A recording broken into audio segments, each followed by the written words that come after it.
Another tool that is looks like curve bend is arc bend. It means it exactly acts like bends, but it tries to create the curve between two other curve, exactly like a circular shape, or I mean this.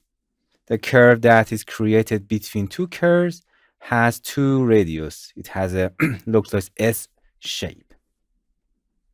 So let's test it. Arc bend.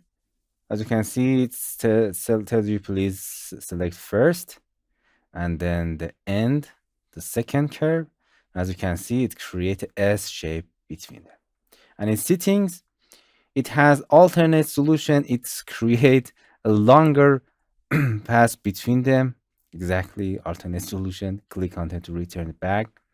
Another important thing that it is here, you can change the S shape exactly and change the shape of the interpolate between the curves and just click. Here you can trim it or no. If you select here, as you can see, you can change the curve, not only the end, but in any shape of the curve. And here you can trim it, yes. And after that, if you trim it, yes, do you want to join it? As you can see, if you right click it, trim and connect the tools. As you can see, it's not joined because the joint was no, and you have to turn it to the yes.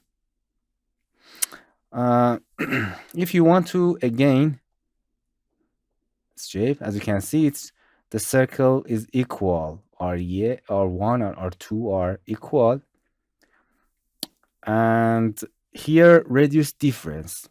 If it is in a default 0, it means the difference between radius 1 and radius 2 is 0. So it means two radius of the circle are equal. You can type any difference between them. So it's exactly work like this. Changing this handle. This is radius 1. It's smaller than radius. Radius 2 is smaller than radius 1. Okay, and as you can see, we have a nice blend curve. Hello my friends, to continue these tutorials on YouTube, subscribe us, like us, and hit the bell icon. And now, you will be alerted about all of the amazing videos that we release.